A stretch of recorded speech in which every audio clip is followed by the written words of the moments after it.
See this car? It makes no sense. This is the new MG4 XPower, and it's the most expensive version of one of the very cheapest electric cars. You can think of it like a Wagyu steak that you found in the middle aisle of Aldi. And the reason it's the most expensive version is because it's really, really arse. Because this small, sensible, practical hatchback also happens to be the most powerful MG ever made. We're talking supercar acceleration. And that's very silly. But is it silly in a charming, endearing, lovable way, like Robert Llewellyn, or silly in a pointless, annoying, just irritating way, like cameraman Louis? Hey, hang on. Like Fully Charged? You'll love our fun-packed everything electric expos around the world. Next up, Australia and London. Remember, energy and transport professionals go free on the first day.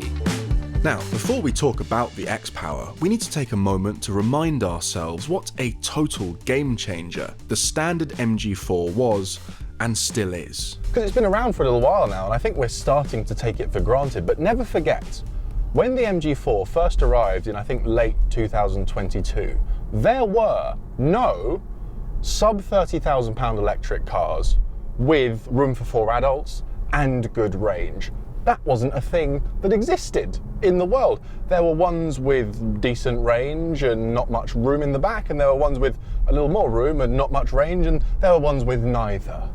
And then this car came along in, I think, late 2022, and it was so much better, so much more complete a package than any other EV anywhere near that price point, that overnight it reshaped our ideas of what we can reasonably expect from a sub £30,000 electric car. To put it simply, I think the MG4 will go down in history as the first good, affordable EV. And the good news with this fancy XPower version is that pretty much everything that made that car great is present in this one, because it's 95% the same car. That means it's built on top of a proper EV architecture, which means this reasonably small car has proper space in the front and back, even for freakishly proportioned galoots like me. The XPower also comes with lots of lovely standard equipment like heated stuff and wireless charging stuff and phone connectivity stuff.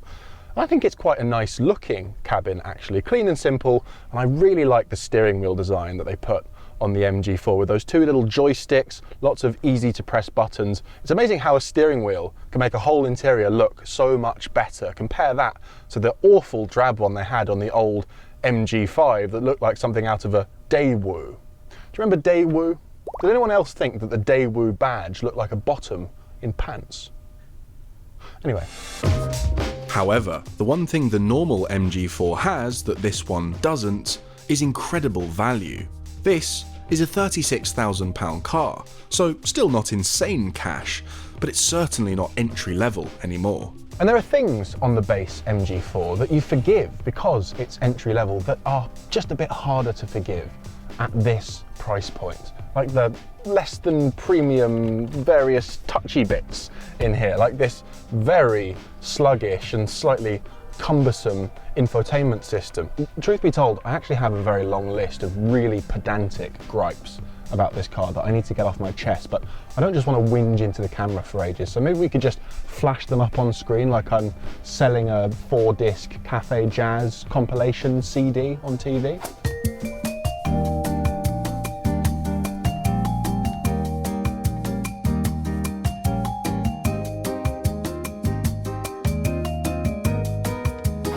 Good.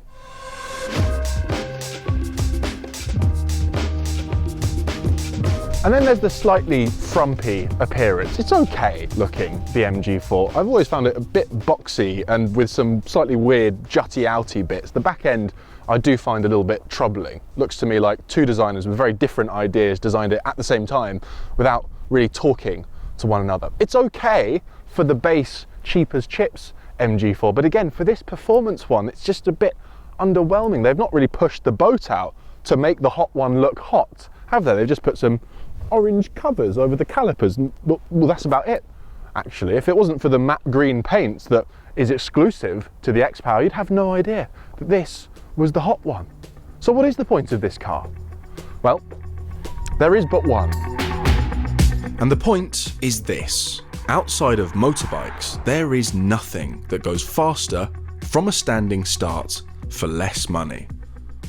Let me just hit you with a pair of figures. Let these swirl around in your brain for a moment. This is a sub £40,000 car with a sub 4-second 0 to 60 time. Do you understand how crazy that is? As recently as the late 2000s, if you wanted to go from 0 to 60 in less than 4 seconds, you had to spend £200,000 on a Ferrari or Lamborghini. And now, I mean, that's just madness. But, and we've said this many times before, acceleration, straight line speed, without any kind of tactility or handling to match is just a party trick.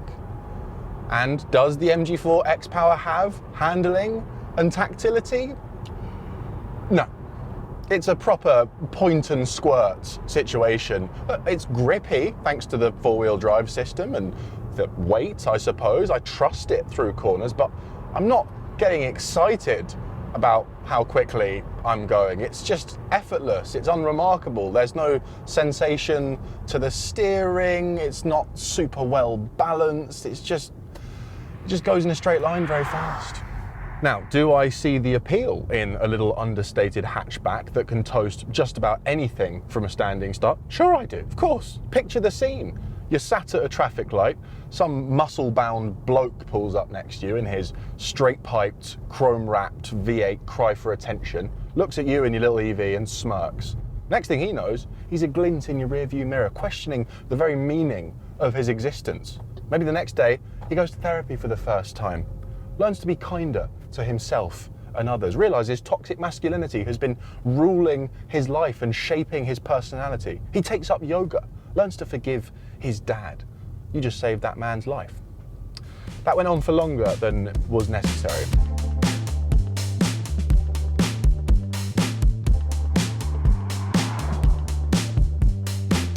But do you know what's infinitely more interesting to me than making going fast effortless? Making going slow fun. Think about the Carice TC2 that I drove on the channel not long ago. That represents everything that I want to see more of and am much more interested in. It's tactile, it's light, everything you touch and press feels good. It's all designed around making all speed feel exciting and entertaining. This is the polar opposite. This makes going very quickly quite dull. Now, granted, the Carice TC2 was a fairly extreme expression of those values. It's about 2 meters long and has no roof. I'm not saying all cars should be like that. That would be silly. But I want more of those values in these performance variants and less horsepower for horsepower's sake. I hope I'm not coming across as harsh. I'm just so over the whole straight line speed and nothing else malarkey.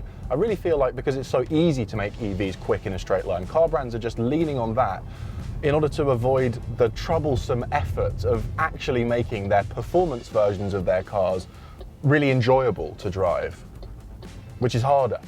Frankly, I just really hope that the handling of this car is not a reflection of what I can expect from the MG Cyberster when it finally arrives in the UK, because I'll be really disappointed if so. And thankfully, based on Elliot's recent rave review, I get the impression they've put a bit more effort into that one.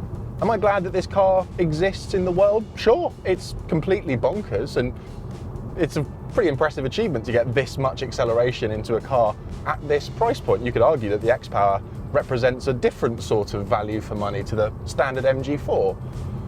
Would I recommend that you buy one? No, absolutely not. You should be sectioned if you get one of these. If you're looking for a small, practical electric car with good range and you also love driving, get the standard MG4, take the £8 grand you've saved and use it to go karting on the weekends.